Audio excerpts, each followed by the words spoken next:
कहानी की शुरुआत में हम शातिर चोरों की एक गैंग को देखते हैं जो एक ऐसे बैंक को लूटने की प्लानिंग कर रहे हैं जिसे दुनिया की सबसे सुरक्षित जगहों में से एक माना जाता है। दरअसल स्पेन में मौजूद ये बैंक 500 साल पुराने अनमोल खजाने को अपने सबसे गहरे तहखाने में दबाए बैठा है। इसलिए बड़े बड़े क्रिमिनल्स की नजर सालों से इस बैंक पर है। लेकिन यहाँ के सुरक्षा इंतजाम इतने नेक्स्ट लेवल हैं कि अगर बैंक के आसपास थोड़ी सी भी सस्पिशियस एक्टिविटी दिखती है तो पलक झपकते ही 15 हेविली आर्म्ड गार्ड्स फायरिंग के लिए रेडी हो जाते हैं। पूरे एरिया को मॉनिटर करने के लिए ऐसे एडवांस कैमरास लगाए गए हैं जो इंसानी कदमों की हल्की सी आहट को भी आसानी से डिटेक्ट कर लेते हैं। और सबसे बड़ी मुसीबत है इस बैंक का अंडरग्राउंड तहखाना। 19वीं सदी में बनी इस तिजोरी का डिजाइन और मैकेनिज्म आज के दौर के बड़े से बड़े क्रिमिनल्स के लिए एक अनसुलझी पहेली बनी हुई है और इस वक्त ये लोग इसी पहेली को सुलझाने में लगे हुए हैं। सबसे पहले मिलिए वॉल्टर से, जो ब्रिटेन में एक ऐसी एजेंसी चलाता है जो समंदर की गहराइयों से प्राचीन और ऐतिहासिक चीजें डिस्कवर करने का काम करती है। एक बार डीप वाटर रिसर्च के दौरान वॉल्टर और उसकी एक्सपर्ट टीम को साल 1645 का एक डूबा हुआ ब्रिटिश जहाज मिल जाता है। इस मिशन के दौरान जेम्स नाम के एक प्रोफेशनल गोताखोर को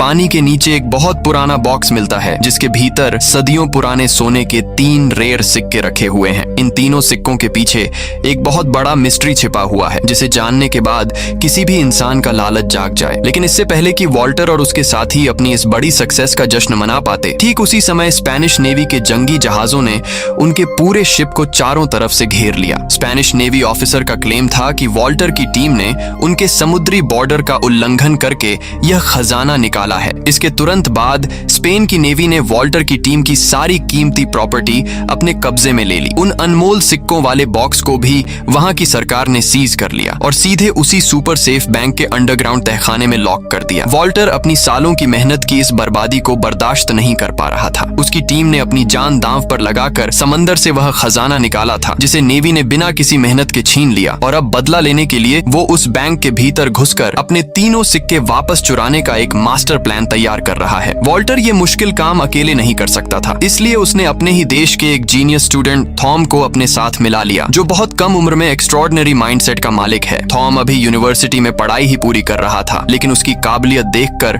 दुनिया की कई बड़ी टेक कंपनीज उसे बिना डिग्री के ही ऊंचे पदों की जॉब ऑफर कर रही थीं। हर महीने तकरीबन $4 लाख की सैलरी और बेहतरीन फैसिलिटीज का प्रॉमिस था। मगर थॉम किसी भी कंपनी के कॉर्पोरेट रूल्स और बंदिशों में रहकर काम नहीं करना चाहता था और यहीं उसकी मुलाकात वॉल्टर से हुई। वॉल्टर थॉम के सामने एक बड़ा प्रपोजल रखते हुए कहता है, मैं चाहता हूं कि तुम दुनिया के सबसे एडवांस और सेफ बैंक की सिक्योरिटी को क्रैक करने में हमारी टीम का नेतृत्व करो ताकि मैं अपनी वो अनमोल अमानत वापस ला सकूं जिसे मैंने खुद गहरे समंदर से निकाला था। ये सुनकर थॉम पूरी तरह शॉक्ड हो जाता है और पूछता है, क्या आपको वाकई लगता है कि मैं कोई प्रोफेशनल क्रिमिनल हूँ? वॉल्टर हल्के से मुस्कुराता है और कहता है, इस सीक्रेट मीटिंग से पहले मैंने तुम्हारे बैकग्राउंड और तुम्हारे कमाल के IQ की पूरी इंफॉर्मेशन निकाल ली है। वॉल्टर आगे कहता है, हमें तुमसे कोई चोरी नहीं करवानी, बस तुम अपनी बुद्धिमानी से उस कॉम्प्लिकेटेड तिजोरी के वर्किंग सिस्टम और पूरे लेआउट को समझने में हमारी टीम को गाइड करो। थॉम अभी भी दुविधा में होता है, लेकिन आपको इतना कॉन्फिडेंस कैसे है कि मैं इस इलीगल काम के लिए तैयार हो जाऊंगा? तभी वॉल्टर अपना सबसे बड़ा पत्ता खोलता है, अगर यह मिशन सक्सेसफुल रहा तो तुम्हें इतना बड़ा हिस्सा मिलेगा कि तुम्हारी आने वाली कई पीढ़ियां भी बिना कुछ किए ऐश की जिंदगी झेंगी। इतना कहकर वो स्पेन का एक हवाई टिकट टेबल पर छोड़ देता है और वहां से चला जाता है। थॉम घर लौटकर इंटरनेट पर बैंक ऑफ स्पेन के बारे में छानबीन करता है और पता चलता है कि इसकी तिजोरी दुनिया की सबसे उलझी हुई तिजोरी है जिसे आज तक कोई नहीं तोड़ पाया। यह चैलेंज देखकर थॉम का इंटरेस्ट और बढ़ जाता है और वो वॉल्टर के साथ जाने का फैसला कर लेता है। अगले दिन पिता को कॉल करके बताता है और फिर फ्लाइट पकड़कर मैड्रिड एयरपोर्ट पहुंच जाता है। वहां उसकी मुलाकात लोरेन से होती है। लोरेन वॉल्टर की शातिर एजेंट थी जो हर मिशन पर अपनी पहचान बदल लेती थी। लोरेन उसे बैंक ऑफ स्पेन के ठीक सामने वाली एक ऊंची बिल्डिंग में ले जाती है जहां वॉल्टर उसका वेलकम करता है और बताता है कि यहीं से पूरे ऑपरेशन को कंट्रोल किया जाएगा। वहां क्लाउस नाम के एक कंप्यूटर हैकर से थॉम की मुलाकात होती है। वॉल्टर बताता है कि पूरे मिशन को जेम्स लीड करेगा। तभी साइमन नाम के शख्स की एंट्री होती है जिसकी खासियत थी कि वो किसी भी चीज को पल भर में ढूंढ निकालता था। वॉल्टर बैंक की मेन तिजोरी क्रैक करने की जिम्मेदारी सीधे थॉम को सौंप देता है। ये सुनकर जेम्स भड़क जाता है क्योंकि उसका कहना था कि थॉम को ऐसे खतरनाक कामों का कोई एक्सपीरियंस नहीं है। वॉल्टर उसकी बात अनसुनी कर क्लाउस से मिशन का अपडेट पूछता है। क्लाउस बताता है कि बैंक का पूरा टेलीफोन सिस्टम तो हैक हो गया है, लेकिन इंटरनल सिस्टम में घुसने के लिए एक सीक्रेट पासवर्ड चाहिए। रैंडम नंबर्स डालकर बाईपास करने करने में 100 करोड़ से भी ज्यादा कॉम्बिनेशंस ट्राई करने पड़ते, जो नामुमकिन था। तभी थॉम एक आइडिया देता है कि जो बैंक स्टाफ अभी छुट्टी पर है उसे बैंक के किसी ऑफिशियल नंबर पर कॉल करो और खुद को बैंक ऑफ स्पेन के कस्टमर केयर या वॉइसमेल सर्विस का एजेंट बताओ। फिर उनसे कहो कि आपके अकाउंट पर एक अर्जेंट मैसेज आया है, जिसे सुनने के लिए कृपया बीप के बाद अपना सीक्रेट पासवर्ड एंटर करें। शुरुआत में टीम के बाकी मेंबर्स को लगता है कि यह बहुत ही बचकाना आइडिया है, पर हैरानी की बात यह होती है कि थॉम की यह सोशल इंजीनियरिंग ट्रिक 100% काम कर जाती है। इस आसान सी चाल की मदद से क्लाउस को बैंक के अंदर लगे कुछ बेहद जरूरी कैमरास की लाइव फुटेज का एक्सेस मिल जाता है। भले ही यह कोई बहुत पेचीदा तकनीक नहीं थी, पर जो लोग इस खेल को नहीं जानते उनके लिए यह काम करना नामुमकिन था। वॉल्टर थॉम को थैंक्स कहता है और लोरेन भी उसके तेज दिमाग से काफी इम्प्रेस हो जाती है। इस पहली बड़ी कामयाबी के बाद वॉल्टर थॉम के सामने उन 3 पुराने सोने के सिक्कों का असली सीक्रेट रिवील करता है। ये रहस्यमयी कहानी 16वीं सदी के एक ब्रिटिश पायरेट से जुड़ी है, जिसने स्पेन के एक शाही जहाज से अरबों का खजाना लूटा था और उसे किसी अनजान आइलैंड पर छुपा दिया था। लेकिन आज तक दुनिया का कोई भी खोजी या सरकार यह पता नहीं लगा पाई कि वह खजाना आखिर किस जगह पर दफन है। करीब 30 साल पहले वॉल्टर ने एक बहुत पुरानी गुप्त चिट्ठी खरीदी थी, जिसमें उस खजाने के ठिकाने से जुड़े कुछ हिंट्स लिखे हुए थे। बाद में सालों की रिसर्च से यह बात साफ होती है कि उस खजाने की बिल्कुल सटीक लोकेशन और उसके कोऑर्डिनेट्स उन्हीं 3 सोने के सिक्कों पर बहुत बारीक नक्काशी से लिखे गए हैं। वॉल्टर ने अपनी जिंदगी के कई साल समंदर की लहरों के बीच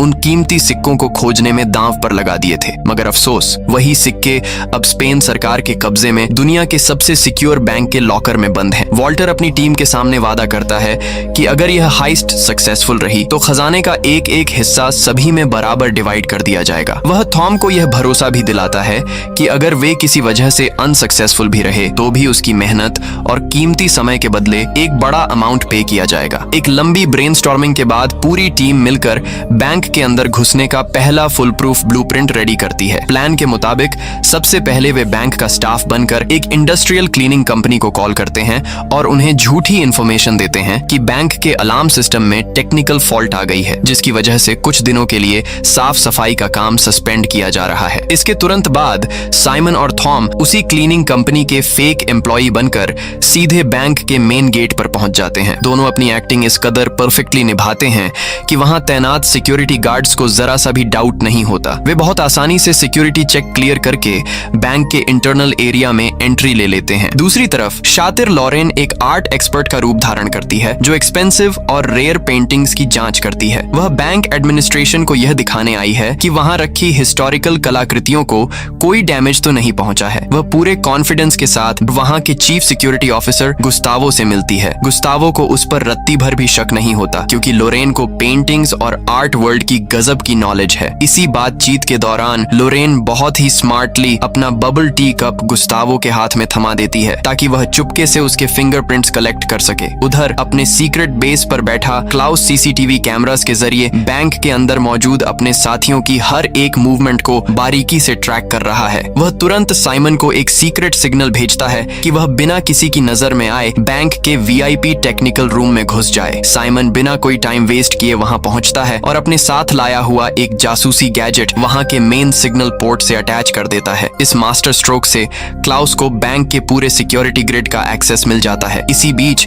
एक सिक्योरिटी गार्ड लॉरेन को सीधे बैंक प्रेसिडेंट के कैबिन में ले जाता है, जहां उसे कुछ कीमती पेंटिंग्स की री एग्जामिनेशन करनी है। जैसे ही गार्ड वहां से हटता है, लोरेन पलक झपकते ही अपना खास इलेक्ट्रॉनिक टूल निकालती है और तेजी से पेंटिंग को स्कैन करने लगती है। क्लाउस इस दौरान एक बहुत बड़ा रिस्क लेता है। वह कैमरास की लाइव फुटेज की स्पीड स्लो करके उसे इस तरह एडिट करता है कि कंट्रोल रूम में बैठे मॉनिटर्स को यही लगे कि लोरेन अभी भी शांति से पेंटिंग का मुआयना कर रही है। लेकिन हकीकत यह थी कि लोरेन उस कैबिन में तिजोरी की मेन चाबी का सीक्रेट ठिकाना ढूंढ रही थी। उसने एक एडवांस 3D स्कैनर डिवाइस से उस चाबी का हूबहू डिजिटल क्लोन तैयार कर लिया। वह पहली चाबी की कॉपी बनाने का काम पूरा ही करती है कि अचानक कमरे का दरवाजा खुलता है और खुद बैंक प्रेसिडेंट अंदर आ धमकता है। बैंक प्रेसिडेंट के अचानक आने से खतरा बहुत बड़ा हो जाता है, क्योंकि क्लाउस ने कैमरास पर जो slow motion video loop set किया था उसका टाइम अब खत्म होने वाला था। अगर सिक्योरिटी टीम को असली लाइव फीड और बदली हुई फुटेज के बीच का फर्क समझ आ जाता तो उनका पूरा हाइस्ट उसी पल तबाह हो जाता। लेकिन इस मुश्किल घड़ी में भी लोरेन गजब का प्रेजेंस ऑफ माइंड दिखाती है। वह बैंक प्रेसिडेंट से बेहद शालीनता से कहती है कि सर,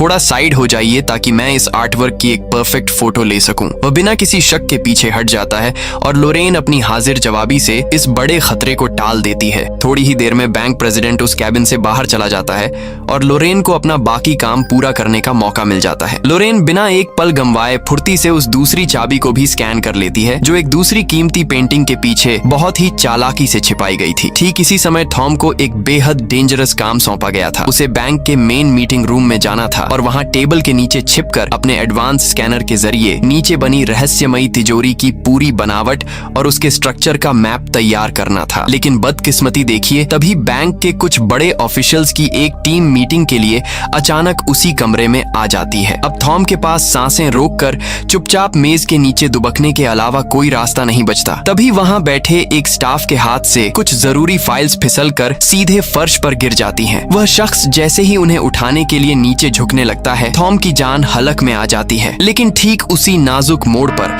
अचानक पूरे बैंक में अलार्म गूंज उठता है। उस लाउड सायरन को सुनते ही और सभी अधिकारी मीटिंग छोड़कर तुरंत बाहर भाग जाते हैं। थॉम की किस्मत यहाँ उसका पूरा साथ देती है और वह बाल बाल बच जाता है। असल में थॉम की उस स्कैनिंग मशीन से जो इलेक्ट्रोमैग्नेटिक वेव्स निकल रही थी, उसी के कारण बैंक का अलार्म सिस्टम एक्टिवेट हो गया था। अलार्म बजते ही बैंक के ठीक सामने बने मिलिट्री हेडक्वार्टर से मरीन कमांडो और सिक्योरिटी गार्ड्स तुरंत एक्शन मोड में आ जाते हैं। वे पल भर में पूरे बैंक को चारों तरफ से कॉर्डन ऑफ कर लेते हैं। गुस्तावो तुरंत ऑर्डर पास कर देता है कि जांच पूरी होने तक बैंक परिसर से कोई भी इंसान बाहर कदम नहीं रखेगा। उधर लोरेन ने दूसरी चाबी का डिजिटल क्लोन तो बना लिया था, पर पाबंदियों के कारण उसे वापस उसकी जगह पर रखने का मौका नहीं मिल पाता। तभी बैंक प्रेसिडेंट वहां आता है और लोरेन को सुरक्षा कारणों से तुरंत अपने साथ बाहर चलने को कहता है। इस अचानक आई आफत से पूरी टीम के होश उड़ जाते हैं। सब लोग अपने सीक्रेट बेस पर घबराए हुए थे कि इस सिचुएशन को कैसे हैंडल किया जाए। तभी थॉम खुद आगे बढ़कर सामने आता है। वह कहता है कि वह अपनी जान दांव पर लगाकर लोरेन के हाथ से छूटने वाली उस चाबी को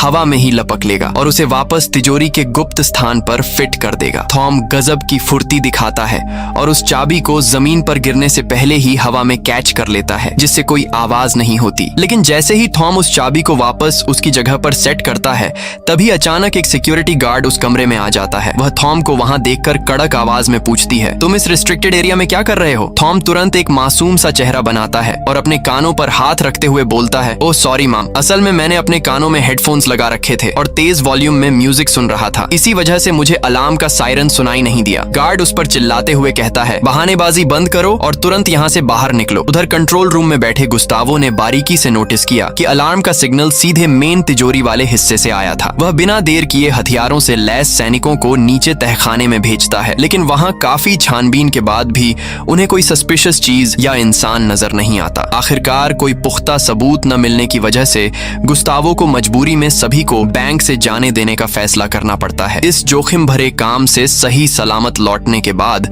जब पूरी टीम बैंक से चुराए गए डेटा की बारीकी से जांच करती है, तो थॉम एक बार फिर अपनी गजब की बुद्धिमानी का सबूत देता है। वह ध्यान देता है कि स्कैनर तिजोरी के एक खास हिस्से का साफ ढांचा नहीं बना पाया है। वो तुरंत समझ जाता है कि उस जगह पर पानी मौजूद है। दरअसल उस गुप्त तिजोरी के ठीक ऊपर पानी का एक बहुत बड़ा टैंक मौजूद है। 19वीं सदी के उस्ताद इंजीनियर्स ने इस लॉकर की सुरक्षा के लिए ऐसा अचूक चक्रव्यूह बनाया है कि अगर कोई भी घुसपैठियां बिना अनुमति के इसके अंदर कदम रखता है, तो मुख्य पाइपलाइन के सारे वाल्व्स खुद ब खुद खुल जाते हैं। देखते ही देखते वह पूरा हिस्सा पानी से भर जाता है, जिससे चोर वहीं फंसकर अपनी जान गंवा बैठता है। थॉम अपनी खोज से यह भी पता लगाता है कि उस पुराने दौर में आज की तरह कोई मोशन डिटेक्शन टेक्नोलॉजी तो मौजूद नहीं थी, पर उसकी जगह उन्होंने फर्श के नीचे एक बहुत ही संवेदनशील तराजू फिट कर रखा है। जैसे ही तिजोरी की जमीन पर तय सीमा से 1 ग्राम भी फालतू वजन पड़ता है, वह पूरा सिस्टम खुद एक्टिवेट हो जाता है और वाटर ट्रैप चालू हो जाता है। अब टीम के सामने सबसे बड़ी चुनौती ये है कि उस संवेदनशील तराजू को बिना डिस्टर्ब किए तिजोरी को कैसे पार किया जाए। उधर बैंक में अलार्म बजने की उस घटना के बाद जब सुरक्षा बलों को कोई सुराग नहीं मिलता, तो बैंक प्रेसिडेंट गुस्तावो को बहुत बुरी तरह डांटते हैं। उसी दौरान पूरे देश में फुटबॉल वर्ल्ड कप का जोश अपने चरम पर होता है और बैंक के ठीक बाहर बने चौक पर स्पेन की टीम का हौसला बढ़ाने के लिए हजारों फैंस की भारी भीड़ जमा होती है। बैंक प्रेसिडेंट के सलाहकार गुस्तावो का बचाव करते हुए कहते हैं कि शायद अलार्म बजने की वजह बाहर लगे बड़े बड़े पावर जनरेटर्स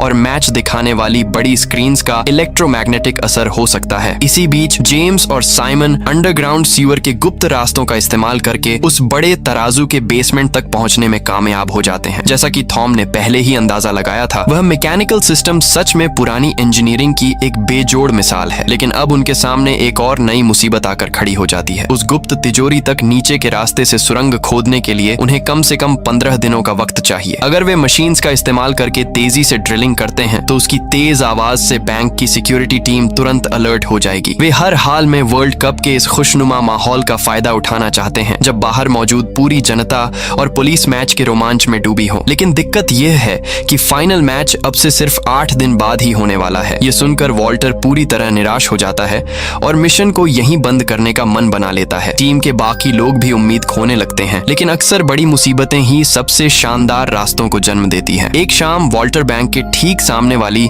एक ऊंची इमारत की छत पर जाता है। वहां से नीचे का नजारा देखते हुए वह नोटिस करता है कि जब भी फुटबॉल मैच के दौरान स्पेन की टीम कोई गोल दागती है और नीचे खड़ी भीड़ खुशी के मारे चिल्लाती है तो बैंक के मोशन डिटेक्शन कैमरास खुद ब खुद उस शोर की तरफ घूम जाते हैं। इसका साफ मतलब है कि वे नीचे के बजाय बैंक की छत के रास्ते ऊपर से अंदर घुस सकते हैं। लेकिन यह पूरा खतरनाक प्लान स्पेन की फुटबॉल टीम की जीत पर टिका है और किस्मत देखिए, स्पेन की टीम बेहतरीन खेल दिखाते हुए सेमीफाइनल जीतकर सीधे फाइनल में पहुंच जाती है। अब टीम के लिए बस तिजोरी तक पहुंचने के रास्ते को सेफ बनाना बाकी है। इसी बीच एक दिन कंट्रोल रूम में ड्यूटी संभालते हुए गुस्तावो के कानों में सफाई कर्मचारियों की बातचीत का कुछ हिस्सा पड़ता है। वे आपस में बात कर रहे हैं कि कुछ दिनों पहले बैंक की तरफ से सफाई का काम रोकने के लिए एक कॉल आया था क्योंकि सिस्टम में कोई खराबी थी। ये बात सुनते ही गुस्तावो को झटका लगता है और उसे तुरंत याद आता है कि उस दिन 2 नए सफाई कर्मी बैंक के अंदर आए थे। वह बिना कोई वक्त गंवाए पुराने कैमरास के रिकॉर्ड्स खंगालना शुरू करता है जहां उसे थॉम और साइमन की साफ तस्वीरें मिल जाती हैं। लेकिन चूंकि उन दोनों का कोई पुराना पुलिस रिकॉर्ड नहीं है, इसलिए बैंक का फेशियल रिकॉग्निशन सिस्टम उनकी पहचान बताने में फेल हो जाता है। अब गुस्तावो पहले से कहीं ज्यादा अलर्ट हो चुका है। वह बैंक के अंदर सिक्योरिटी गार्ड्स की संख्या दोगुनी कर देता है और परिसर के कोने कोने में नए खुफिया कैमरास लगवा देता है। उधर थॉम इस मिशन को सफल बनाने के लिए कई रातों से सोया नहीं है। वह पूरी लगन से उस बड़े तराजू की मुश्किल समस्या का हल निकालने में दिन रात लगा हुआ है। आखिरकार अपने बेहतरीन दिमाग की बदौलत थॉम एक बहुत ही अनोखा रास्ता ढूंढ निकालता है। वह टीम को सलाह देता है कि वे उस पुराने तराजू को फ्रीज करने के लिए लिक्विड नाइट्रोजन गैस का इस्तेमाल करेंगे क्योंकि बहुत ज्यादा ठंडी नाइट्रोजन गैस किसी भी मजबूत मेटल को कुछ ही सेकंड्स में जमा कर पूरी तरह सुन्न कर देती है। थॉम के हिसाब से उस विशाल सिस्टम को पूरी तरह फ्रीज करने के लिए कम से कम 500 किलो नाइट्रोजन गैस की जरूरत है और इस जोखिम भरे काम का जिम्मा साइमन के कंधों पर होता है। टीम के सभी सदस्य थॉम के इस प्लान पर अपनी सहमति जताते हैं और मिशन का अंतिम काउंटडाउन शुरू हो जाता है। सबसे पहले वे गुस्तावो के चुराए गए फिंगरप्रिंट से उसका एक हूबहू नकली क्लोन तैयार करते हैं। इसके बाद तिजोरी के मुख्य दरवाजों को अनलॉक करने के लिए दोनों चाबियों की डुप्लीकेट कॉपीज भी बना ली जाती हैं। इसी बीच वॉल्टर चुपचाप 3 नकली सोने के सिक्के भी तैयार करवा लेता है। ये नकली सिक्के आगे चलकर क्या खेल दिखाने वाले हैं, ये आपको कहानी के लास्ट में पता चलेगा। आखिरकार वह दिन आ ही जाता है जब स्पेन और नेदरलैंड्स की टीम्स के बीच फुटबॉल वर्ल्ड कप का फाइनल मुकाबला खेला जाना है। इसी मुकाबले की आड़ में देश के इतिहास की सबसे सनसनीखेज डकैती को अंजाम दिया जाने वाला है। बाहर मुख्य चौक पर लाखों की बेकाबू भीड़ बड़ी बड़ी स्क्रीन के सामने अपनी टीम का हौसला बढ़ाने के लिए जमा हो चुकी है। टीम का हर एक मेंबर अपनी अपनी पोजीशन पर पूरी तरह मुस्तैद है। थॉम, लोरेन और जेम्स बैंक के ठीक सामने वाली इमारत की छत से रस्सियों के सहारे हवा में झूलते हुए बैंक की छत पर उतरते हैं और एक स्पेशल कटर से कांच काटकर खामोशी से रस्सियों के जरिए नीचे मुख्य लॉबी में उतर जाते हैं। सिक्योरिटी गार्ड्स की हर एक मूवमेंट पर क्लाउस अपने ठिकाने से पैनी नजर रखे हुए हैं और सही समय पर उन्हें आगे बढ़ने के सीक्रेट सिग्नल्स भेज रहा है। उसकी सटीक गाइडेंस की वजह से वे तीनों बिना किसी की नजर में आए सिक्योरिटी को चकमा देते हुए आगे बढ़ते चले जाते हैं। इसके बाद वे वेंटिलेशन डक्ट के संकरे रास्तों से होते हुए मुख्य तिजोरी की तरफ बढ़ते हैं। इस फाइनल मैच के रोमांच के बीच भी गुस्तावो की नजरें टस से मस नहीं हो रही हैं। उसे पूरा अंदेशा है कि शातिर चोर इस सुनहरे मौके का फायदा उठाने की कोशिश जरूर करेंगे, इसलिए वह खुद कंट्रोल रूम की स्क्रीन्स पर एक एक हरकत को बारीकी से देख रहा है। जैसे ही वे वेंटिलेशन डक्ट के मुहाने से बाहर निकले, तीनों के पैरों तले जमीन खिसक गई क्योंकि उनके सामने 2 दीवारों के बीच एक भयानक गहरी खाई है। तीनों अपने साथ लाई पोर्टेबल सीढ़ी को खोलकर दोनों दीवारों को आपस में जोड़ देते हैं। जेम्स सबसे आखिर में उस सीढ़ी पर चढ़ता है, लेकिन जैसे ही वह बीच रास्ते पहुंचता है, सीढ़ी अचानक नीचे की तरफ सरकने लगती है। मौत को सामने देख जेम्स पूरी ताकत से आगे की तरफ छलांग लगाता है। ठीक उसी नाजुक पल में थॉम हवा में ही उसका हाथ मजबूती से थाम लेता है और जेम्स की जान बच जाती है। उधर क्लाउस सिस्टम को हैक करके पहला सिक्योरिटी दरवाजा खोल देता है। इसके बाद उनके सामने एक और बेहद भारी स्टील का दरवाजा आता है। इसे खोलने के लिए गुस्तावो के नकली फिंगरप्रिंट और उन दोनों डुप्लीकेट चाबियों का एक साथ एक ही सेकंड में इस्तेमाल किया जाना जरूरी है। तीनों साथियों के तालमेल के बिना यह दरवाजा खुलना पूरी तरह नामुमकिन है। किस्मत से फिंगरप्रिंट और चाबियों का वह कॉम्बिनेशन एकदम सटीक बैठता है और आखिरकार बैंक का वह अंतिम दरवाजा भी उनके सामने खुल जाता है। अब उनके ठीक सामने वह फर्श है जिसके नीचे वह संवेदनशील तराजू लगा हुआ है। अंडरग्राउंड सीवर में तैनात साइमन को जैसे ही टॉम का सिग्नल मिलता है, वह बिना देरी किए उस तराजू के मुख्य बेस पर भारी मात्रा में नाइट्रोजन गैस रिलीज करना शुरू कर देता है। ऊपर तिजोरी में खड़े तीनों लोग अपनी सांसें रोके उस मैकेनिज्म के जमने का इंतजार कर रहे हैं। कुछ ही पलों में अत्यधिक ठंड की वजह से वह तराजू पूरी तरह फ्रीज होकर एक जगह स्थिर हो जाता है। थॉम सबसे पहले हिम्मत दिखाकर उस फर्श पर कदम रखता है। जब सब कुछ सुरक्षित लगता है तो बाकी दोनों भी अंदर दाखिल हो जाते हैं और उन 3 सोने के सिक्कों वाले पुराने डिब्बे को तलाशने लगते हैं। इसी दौरान गुस्तावो स्क्रीन पर देखता है कि मुख्य लॉबी के कुछ अहम सेंसर्स अचानक ऑफ हो गए हैं। वह तुरंत सिक्योरिटी टीम को वहां भेजता है, जिन्हें छत पर हुआ वह सुराख मिल जाता है। गुस्तावो पल भर में समझ जाता है कि चोर बैंक के भीतर घुस चुके हैं और वह तुरंत सेना को बुलाकर पूरे बैंक की नाकेबंदी का आदेश दे देता है। इसी बीच तिजोरी के भीतर एक और मुसीबत आ जाती है। नीचे बेसमेंट में छोड़ी गई नाइट्रोजन गैस का असर अब धीरे धीरे कम होने लगा है और वह तराजू दोबारा एक्टिवेट होने की कगार पर है। तभी अचानक लोरेन की नजर उस अलमारी पर पड़ती है और उसे वह पुराना डिब्बा मिल जाता है। लेकिन जैसे ही लोरेन उस डिब्बे को अपने हाथ में लेती है, जेम्स अचानक अपनी जेब से गन निकालता है और उन दोनों के सीने पर तान देता है। वह ठंडे लहजे में लोरेन से वह डिब्बा उसके हवाले करने को कहता है। असल में जेम्स ब्रिटिश सरकार का एक सीक्रेट एजेंट है जो उस ऐतिहासिक खजाने को वापस अपने देश ले जाने के मिशन पर है। इसी खींचतान में वह तराजू पूरी तरह एक्टिव हो जाता है। खतरे को भांपते हुए लोरेन वह डिब्बा तुरंत जेम्स की तरफ उछाल देती है और थॉम का हाथ पकड़कर बाहर की ओर भागने की कोशिश करती है, लेकिन तब तक बहुत देर हो चुकी होती है। तिजोरी का भारी स्टील का दरवाजा पूरी रफ्तार से बंद हो जाता है और वे तीनों उस काल कोठरी में कैद हो जाते हैं। दीवारों में लगे मुख्य पाइप से पानी का भयानक बहाव शुरू हो जाता है और वह तिजोरी तेजी से एक स्विमिंग पूल में बदलने लगती है। बाहर सेना के जवान भी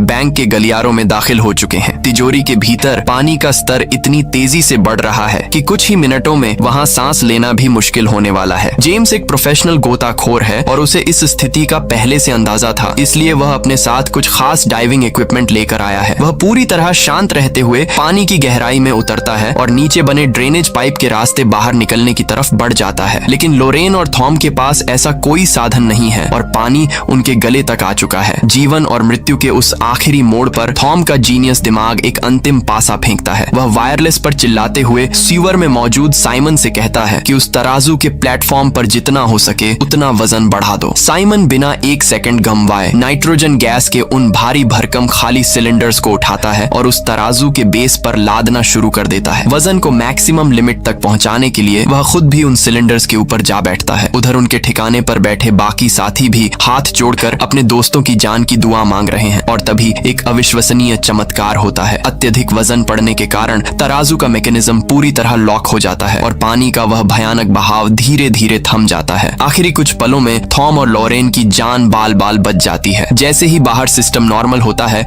सेना के जवान और गुस्तावो भारी हथियारों के साथ तिजोरी का दरवाजा खोलकर भीतर दाखिल होते हैं, लेकिन वहां कदम रखते ही उन सब के होश उड़ जाते हैं। वहां कोई इंसान या खजाना नहीं होता, सिर्फ एक बिल्कुल खाली तिजोरी होती है। गुस्तावो अपनी पूरी जिंदगी की सर्विस में पहली बार इतना बेबस महसूस कर रहा है, क्योंकि वह यह समझ ही नहीं पा रहा कि वे शातिर चोर हवा में गायब कैसे हो गए। कुछ देर छानबीन के बाद गुस्तावो को आखिरकार यह सुराग मिल जाता है कि वे शातिर चोर पानी की मुख्य पाइपलाइन और छत के वेंटिलेशन डक्ट के रास्ते वहां से भाग निकले हैं। गुस्तावो को पूरा यकीन है कि चोर अभी भी बैंक की सीमा के आसपास ही होंगे, इसीलिए वह अपनी पूरी फोर्स को उन्हें छप्पे छप्पे पर तलाशने का हुक्म दे देता है। दूसरी तरफ थॉम और लोरेन एक बार फिर उसी संकरे वेंटिलेशन के रास्ते रेंगते हुए तेजी से आगे बढ़ रहे हैं। लेकिन अब संकट यह है कि क्लाउस कैमरास के जरिए उनकी कोई मदद नहीं कर पा रहा है, क्योंकि सैनिकों ने बैंक के सभी निकास द्वारों को पूरी तरह ब्लॉक कर दिया है। तभी इस मुश्किल घड़ी में लोरेन को अचानक तीसरी मंजिल पर मौजूद भागने का एक गुप्त गुप्त रास्ता याद आता है। वह बिना वक्त गंवाए थॉम को अपने पीछे आने का इशारा करती है। गार्ड्स अब उनके बिल्कुल करीब पहुंच चुके हैं। दोनों फुर्ती दिखाते हैं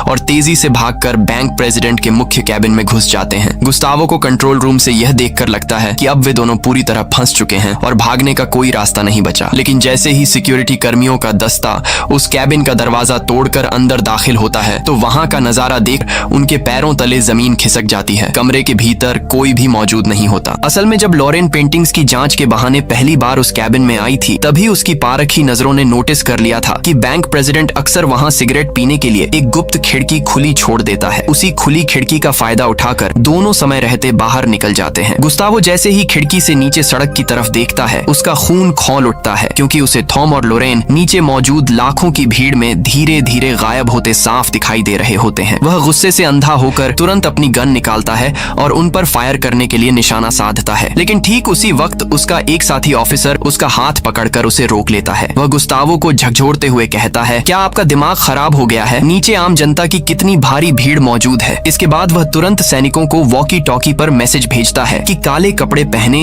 उन दोनों संदिग्धों को उस भीड़ में से ढूंढकर बाहर निकालो। लेकिन थॉम और लोरेन इस सिचुएशन के लिए पहले से ही तैयार हैं। वे भीड़ में कदम रखते ही पलक झपकते अपने काले कपड़े उतारकर फेंक देते हैं और आम फुटबॉल फैंस की तरह दिखने लगते हैं। अपनी पहचान छिपाने के लिए दोनों भीड़ के बीच एक प्रेमी जोड़े की तरह एक दूसरे को गले लगा लेते हैं। सैनिक उनके इस झांसे में आ जाते हैं और उन्हें पहचान नहीं पाते, जिसके कारण आखिरकार सेना को हार माननी पड़ती है। इस मिशन के कुछ समय बाद वॉल्टर इंग्लैंड की धरती पर मार्गरेट नाम की एक हाई प्रोफाइल महिला से मिलने पहुंचता है। मार्गरेट और जेम्स दोनों असल में ब्रिटिश खुफिया एजेंसी के बेहद शातिर सीक्रेट एजेंट्स हैं। वॉल्टर वहां उन 3 सोने के सिक्कों से मिलने वाले खजाने के हिस्से पर बात करने के इरादे से आया है, लेकिन मार्गरेट कड़े शब्दों में उसे कोई भी हिस्सा देने से साफ इनकार कर देती है। जेम्स उन तीनों सिक्कों को सुरक्षित अपने देश ले आया है और उसने वहां के एक बड़े प्रोफेसर को उन सिक्कों पर उकेरे गए खजाने के गुप्त कोऑर्डिनेट्स का पता लगाने के काम पर लगा दिया है। लेकिन जेम्स और उसकी एजेंसी इस बात से पूरी तरह अनजान है कि वॉल्टर को जेम्स की वफादारी पर बहुत पहले से ही शक हो गया था। इसीलिए वॉल्टर ने बैंक के भीतर ही लोरेन की मदद से उन असली सोने के सिक्कों को बहुत चालाकी से बदलकर उनकी जगह हूबहू दिखने वाले नकली सिक्के रखवा दिए थे। उन नकली सिक्कों पर जो दिशा निर्देश खुदे हैं वे पूरी तरह गलत और फर्जी हैं। जब जेम्स और मार्गरेट को इस धोखे का एहसास होता है तो उनके गुस्से का ठिकाना नहीं रहता। दूसरी तरफ फ्रांस के पश्चिमी हिस्से में स्थित एक खूबसूरत आइलैंड पर वॉल्टर की पूरी टीम इस कामयाबी का जश्न मना रही है। इस बीच थॉम ने अपनी असाधारण प्रतिभा से हवाई जहाज उड़ाने का ऑफिशियल पायलट लाइसेंस भी हासिल कर लिया है। तभी शातिर लॉरेन अपनी जेब से वे असली सोने के 3 सिक्के निकालती हैं और थॉम उन पर अंकित सही दिशा निर्देशों को कंप्यूटर सिस्टम में दर्ज करके खजाने की असली लोकेशन ट्रैक करता है। जैसे ही खजाने का असली ठिकाना स्क्रीन पर सामने आता है वे सब के सब हैरान रह जाते हैं, क्योंकि वह अरबों का खजाना खुद इंग्लैंड के एक सबसे बड़े सेंट्रल बैंक के भीतर दफन है। वह बैंक भी